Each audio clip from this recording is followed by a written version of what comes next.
Now broadcasting from his hidden bunker and fully stocked bar, it is the Saturday Report with Colt Sebastian Taylor.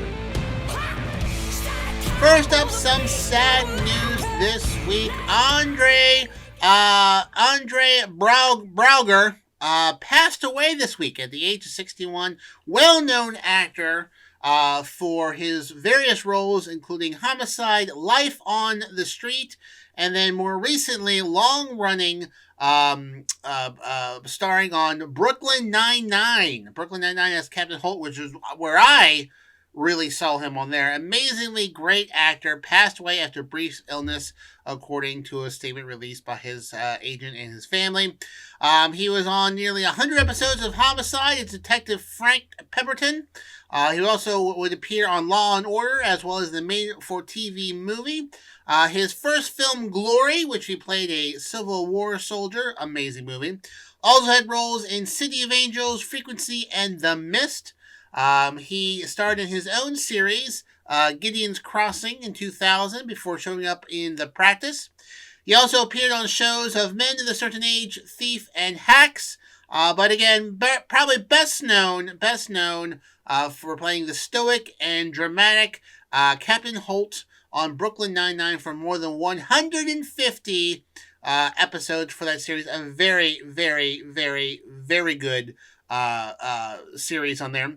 He won many awards, including Television Critics Association Awards for Brooklyn Nine-Nine and Homicide, and an Emmy for his work in the show Thief. Many of his former co-stars on Brooklyn Nine-Nine posted statements about him. Terry Crews said, quote, "Can't believe you're gone so soon. I'm honored to have known you, laugh with you, work with you, and share 8 glorious years watching your irreplaceable talent. This hurts. You left us too soon. You taught me so much. I will be forever grateful for the experience of knowing you. Thank you for your wisdom, your advice, your kindness, and your friendship. Deepest condolences to your wife and family in this difficult time. You showed me what a life well lived looks like." Chelsea Peretti wrote, "Love you. We'll miss your dulcet tones. Forever lucky to have gone on such a journey with you.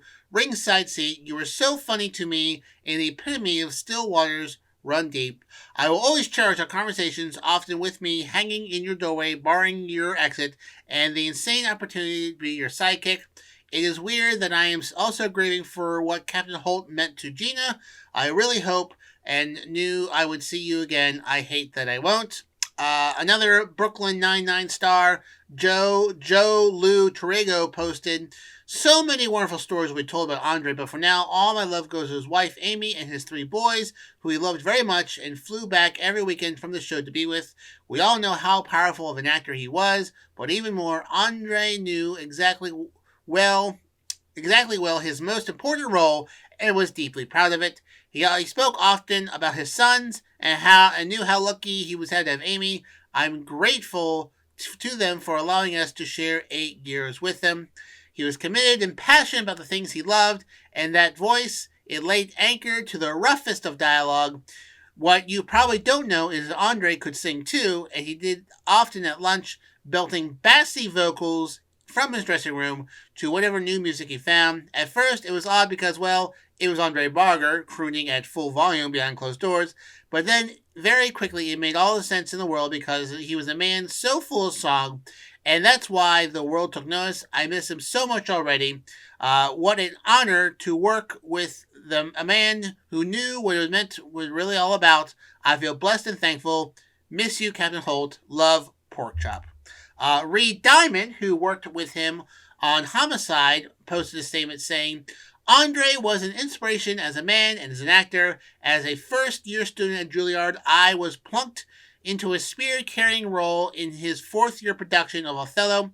His performance in the title role was astounding, and I marveled at it every night. Several years later, I followed him onto Homicide, and like everyone else, was blown away by his power and talent.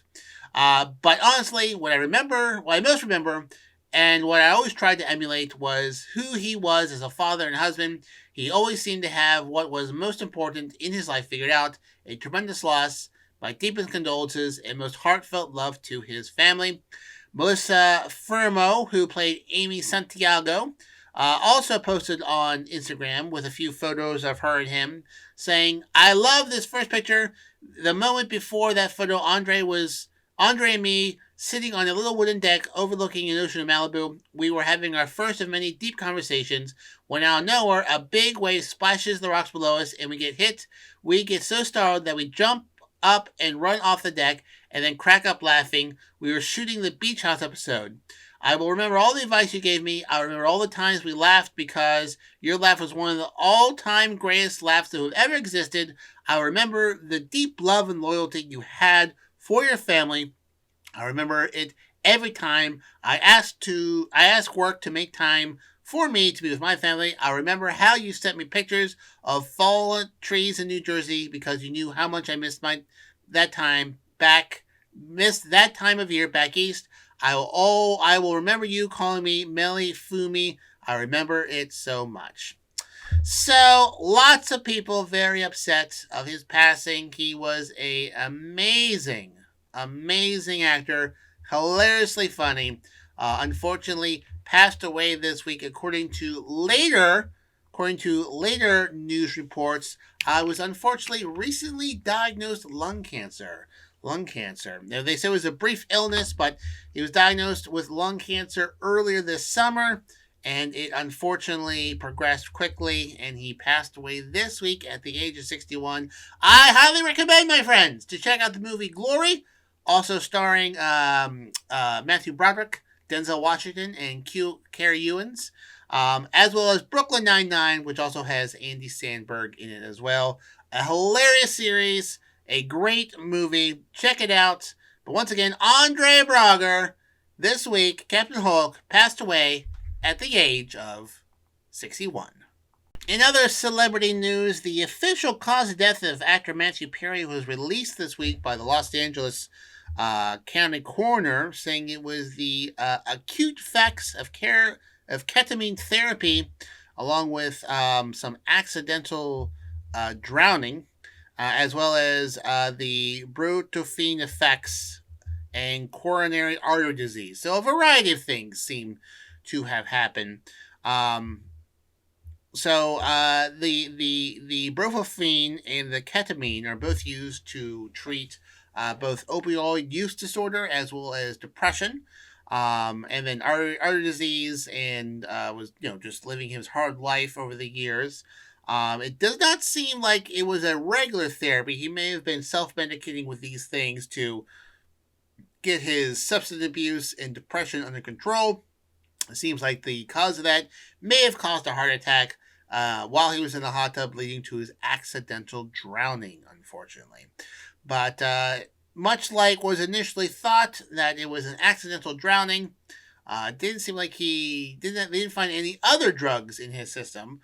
However, they do think that this did lead to his possible heart attack and then drowning in the hot tub. So, once again, Matthew Perry's death, which occurred several weeks ago, likely, according to the sheriffs, the county coroner of Los Angeles, was the results of acute effectiveness from ketamine, as well as a few other treatments he was doing, leading to a cardiac situation and then his accidental drowning.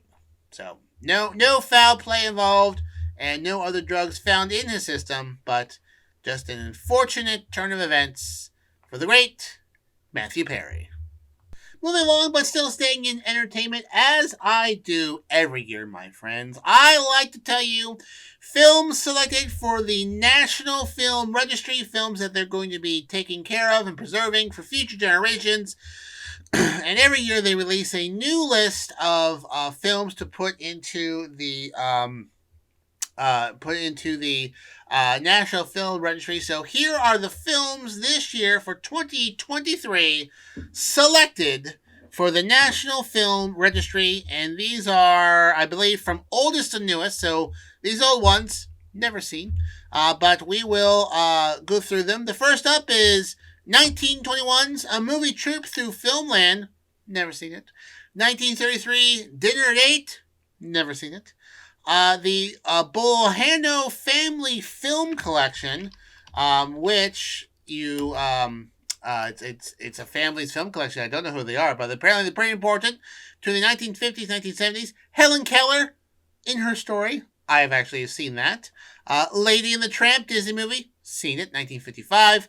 Edge of the City, 1957, haven't seen it. 1974's We're Alive. Have I seen We're Alive from 1974? No, I don't think so. No. Nope, don't think so. The next one, Cruising in J-Town. Have not seen that. 1975. 1977, Ambarista. Nope. 1977's Passing Through. Nope. 1980, Fame. Believe I've seen that. 1985, Desperately Seeking Susan. I believe I've seen that. Desperately Seeking Susan movie. Who is in that? Oh yeah, that has Rosanna Arquette, Aidan Quinn, Madonna. That's right, Madonna and Robert Joy. I have seen that one. That's an old Madonna movie. See here. The Lighted Field. Nope. 1987. Mate One. Nope. 1990. A classic. Recently mentioned. Home Alone. Yes, Home Alone is now on the National Film Registry. Macaulay Culkin, as well as A Small World with John Candy and Catherine O'Hara. As you may remember from a previous broadcast, Macaulay Culkin does now have a star on the Hollywood Walk of Fame.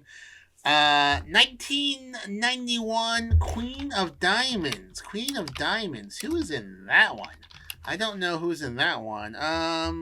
Queen of Diamonds. That a movie? Has to be a movie.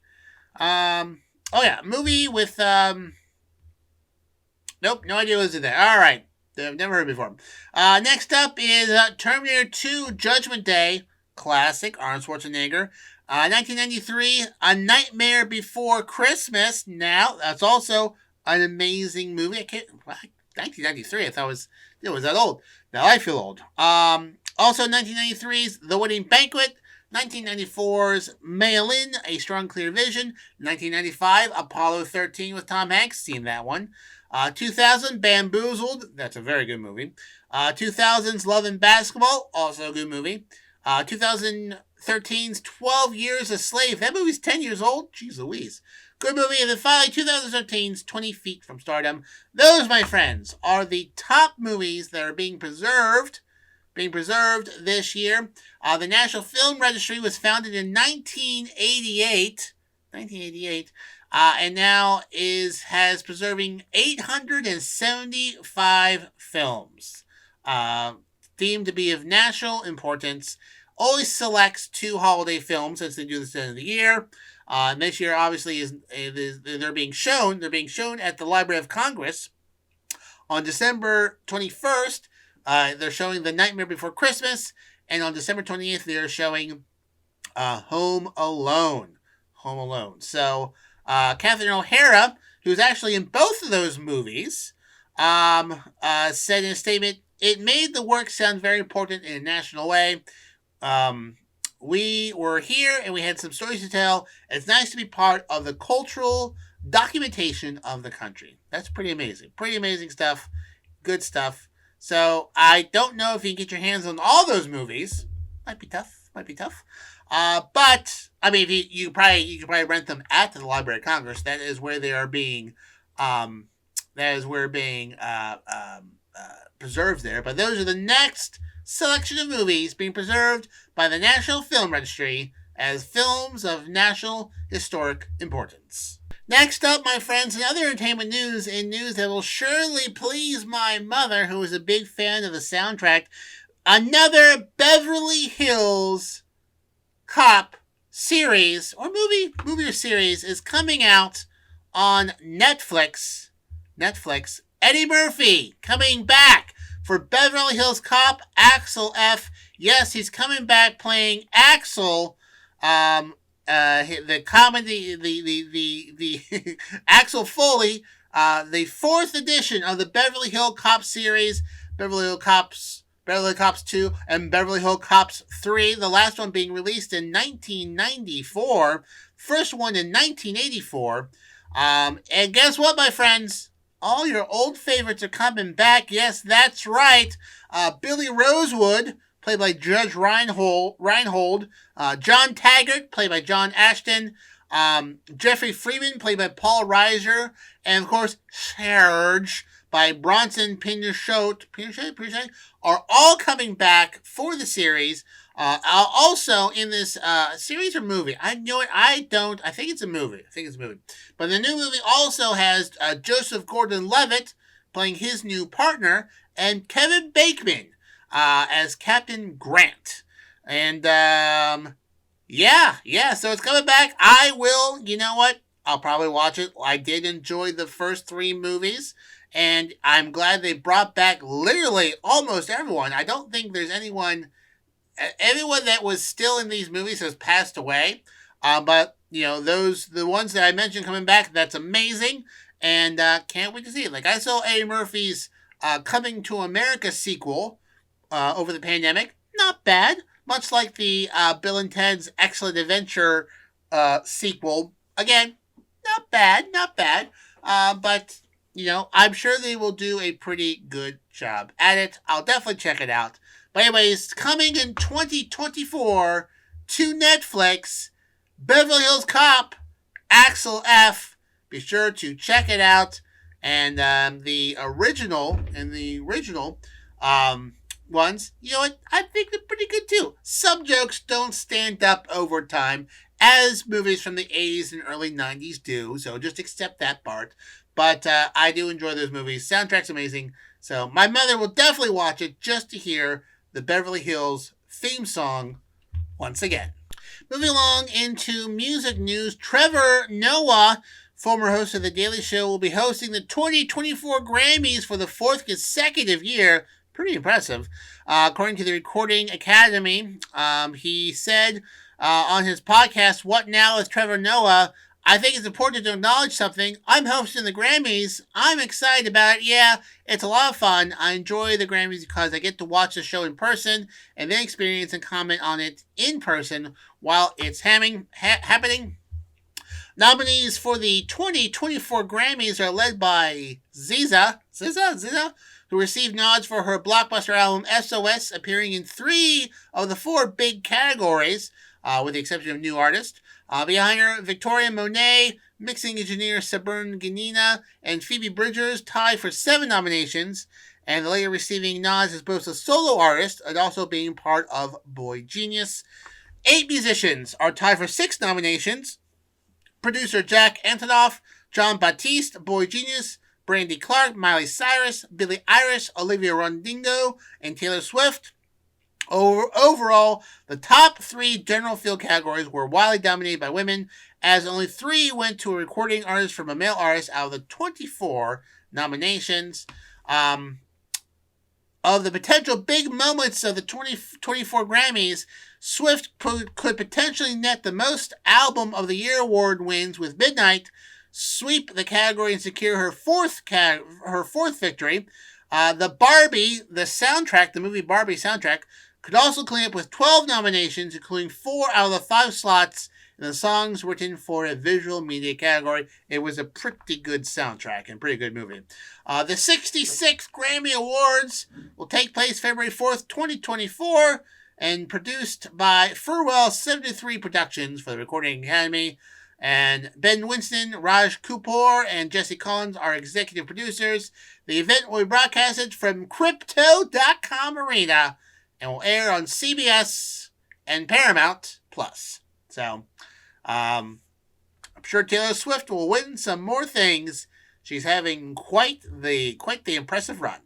In other news, also entertainment, January 1st, 2024, a big milestone in copyright law. Mickey Mouse and Minnie Mouse will now enter public domain. Yes, public domain had been pushed back many different times, many different copyright laws known as Mickey Mouse laws, because it was seemingly being used to protect Walt Disney and Mickey Mouse.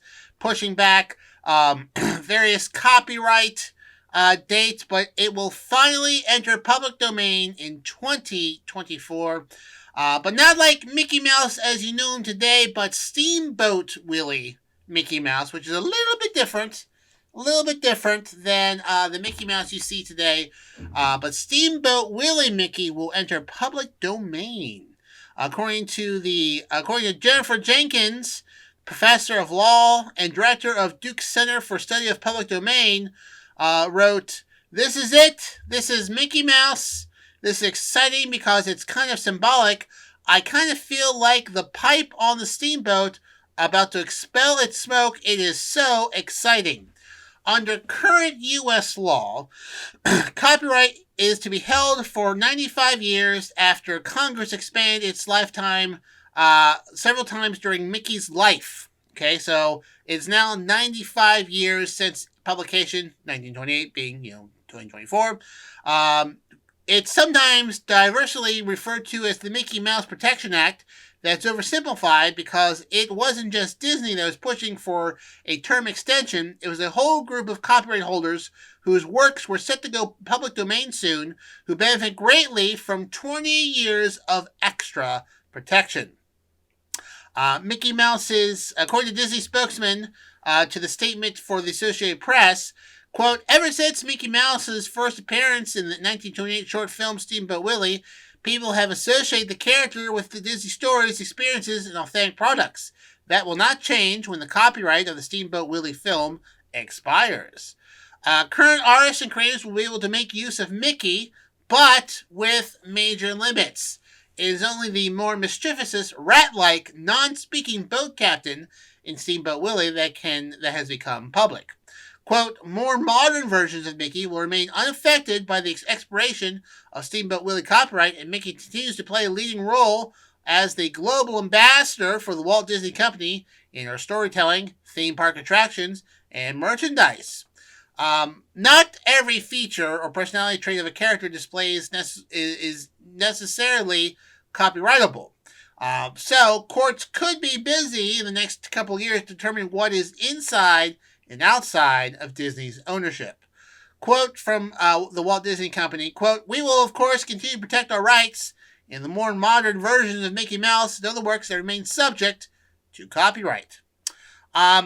Disney still solidly holds a trademark. Trademark is different than copyright. Trademark on Mickey as a corporate mascot and brand identifier, and the law forbids using the character deceptively to fool consumers into thinking a product is from the original creator. So anyone starting a film company or a theme park cannot use mouse ears as the company logo. That is still illegal. But you could make your own cartoon that has Steamboat Willie looking characters in it, and that would be okay because Steamboat Willie Mickey Mouse is now in public domain. Just for some little Steamboat Willie trivia. Steamboat Willie was directed by Walt Disney and his partner Obe Urwix, and was among the first cartoons to have sound synced with visuals, and was the third cartoon featuring Mickey and Minnie they made, but the first to be released. Just so that's you know. The clip, it was an introduction to Disney animated films in recent years. Mickey whistles the 1910 tune Steamboat Bill. The song was inspired by the Buster Keaton film Steamboat Bill Jr., released just a few months before Steamboat Willie, which may in turn have inspired the title for the Disney short. The copyright for Buster Keaton's movie was not renewed by him and has been in public domain since 1956. Copyright, if you don't renew the copyright, enters public domain, and that's that. Another famous animal sidekick, Tigger from the Winnie the Pooh universe, will be entering public domain as well. The house at Pooh Corner turns 96. Winnie the Pooh is probably the most celebrated character to become public domain before Mickey Mouse. And it took that status 2 years ago when A.A. Millie's original Winnie the Pooh entered public domain. resulting in some truly novel uses.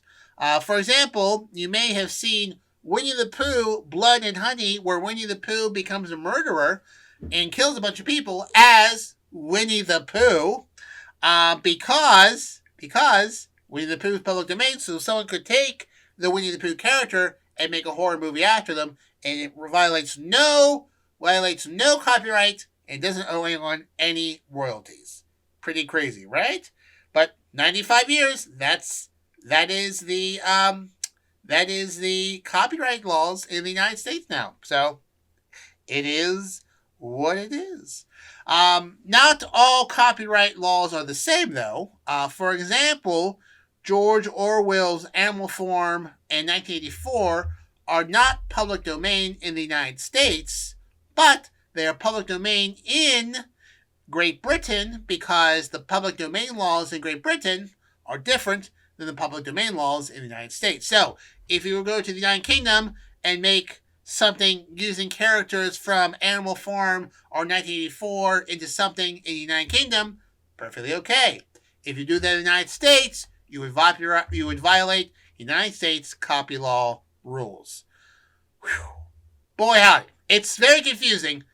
Fortunately, I don't have to make anything, so, I don't have copyright issues. But, anyways, January 1st, 2024, Steamboat Willie, Mickey Mouse, a big milestone, delayed 20 years, will now become public domain for all to have and use. Next up, my friends, we move to Detroit, where the first 3D printed 3D printing home went on the market. Asking price $224,500. It is a few blocks from the Belle Isle Bridge and apparently is hard to miss. It's new and modest, just under 1,000 square feet. They're asking for basically $225,000 for it. Might be hard sell. The median average sale price of a home in Detroit is $82,000, so about 3 times more expensive. And it's printed using a 3D printer, which it oozes out this paste that hardens, and then they built the entire house using the 3D printed method. The company uses a 10-foot robotic arm in a warehouse and slowly mixes a special concrete blend and pumps it out at the tip of the robotic arm and slowly layers over and over again this material to create the walls of the house. It dries quickly, and the wall rises about 10 to 15 millimeters with each new layer. Fancy machines can speed up the process by adding several new layers at once, but does each layer at a time, slowly building up the house. It may not, they're trying to say this is a great way to replace concrete, which is carbon intensive, and can make homes more affordable, but this was a very expensive to do one house. In fact, it cost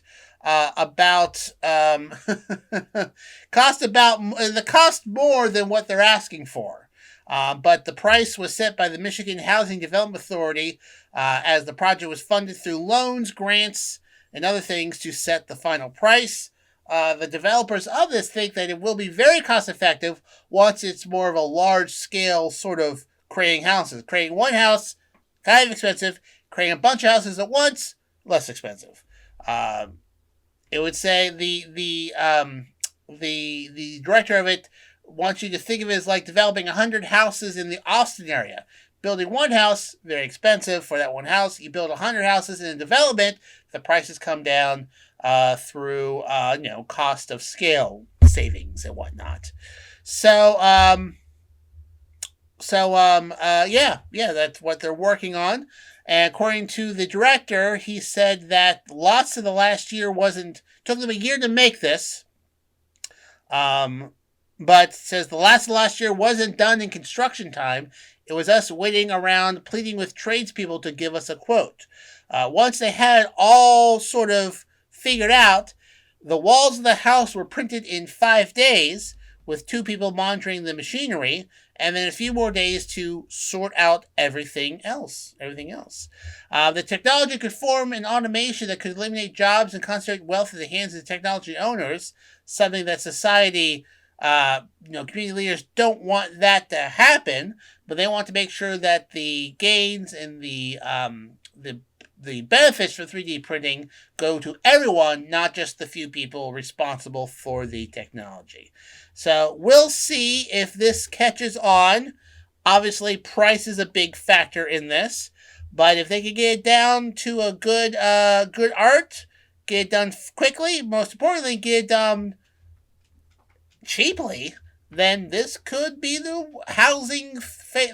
housing development of the future. 3D printed houses done over the course of a week, filled out a few weeks later, would speed up construction time. But again, pricing is important, and hopefully they'll be able to figure out how that comes down. They've done with electric cars and solar panels, so this is the next area that some research and funding may help bring this down as well. We now go to sports and auction news. I do enjoy a good story about auctioning jerseys for a ridiculous amount of money. A set of 6 shirts worn by Lionel Messi during Argentina's World Cup title run last year sold for $7.8 million, making them the second most valuable jerseys ever auctioned and the highest selling price ever for a Messi item, according to Sotheby's.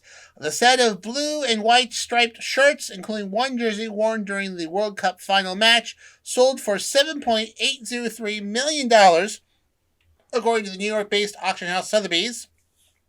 The set includes 6 of the 7 jerseys that Messi wore around during the first half of Argentina's World Cup matches last year, as the only missing jerseys are from the first half jersey from Argentina's final group stage match against Poland, and the jerseys worn during the second half, which were likely traded with opponents, according to Sotheby's, as that is a tradition amongst soccer players, is to trade jerseys. Sotheby's had projected the jerseys would break the record held by Michael Jordan's 1998 NBA Finals jersey, which sold for $10.1 million last year, which I believe I covered, but it did not. The second most valuable jersey sold was Diego Maradona's Hand of God gold jersey during the 1986 World Cup, which sold for $9.28 million in May 2022. The previous most valuable Messi item sold at auction was the jersey he wore during Barcelona's match with Real Madrid in 2017, according to ESPN. Here's some more little trivia facts, some recent auctions for things that were sold. Few non-sport card items ever fetch more than $5 million at an auction. So usually cards is usually what fetches the most money, like trading cards. But these are some of the most valuable things sold at auction. A jersey worn by Babe Ruth between 1928 and 1930 sold for $5.64 million in 2019.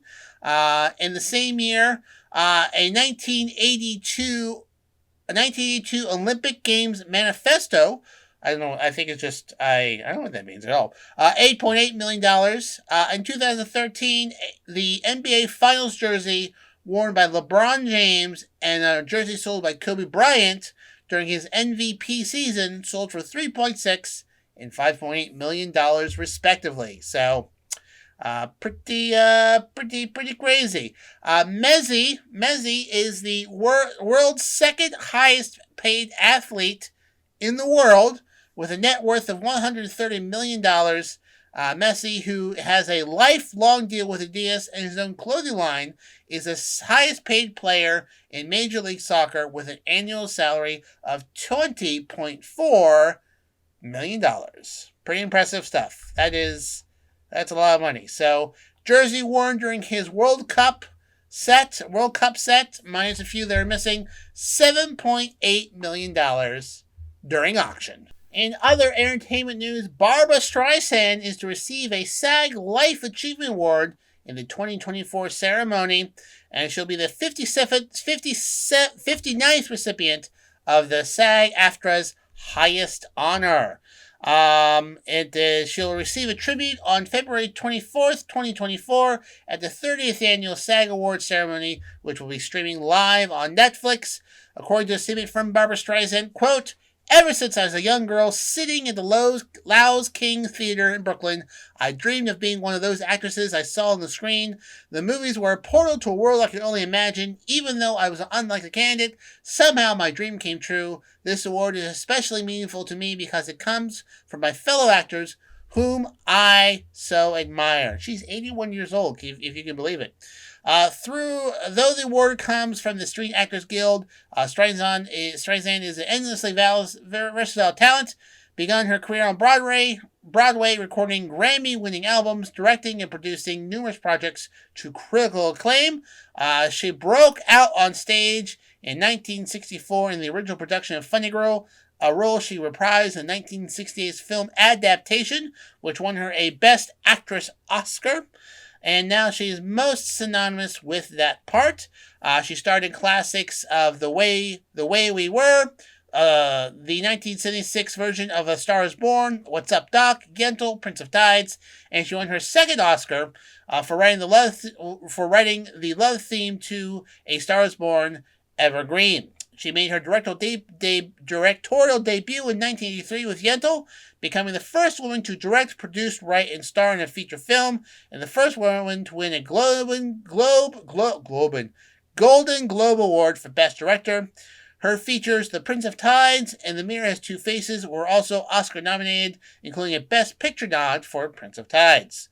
According to SAG President Fran Dresser in a statement, quote, "Barbara Streisand is an icon, an unparalleled talent, a force of nature who has seamlessly woven her brilliance through the fabric of our industry, from her earliest days captivating audiences on Broadway to her unforgettable roles in cinema classics like Funny Girl, The Way We Were, and A Star Is Born. Barbara's ability to inhabit her characters with authenticity is nothing short of extraordinary. Her enduring career is a testament to her genuine performances, connecting with audiences on a profound level. She is a colossal icon with a relentless work ethic, evolving with each stage of her remarkable journey.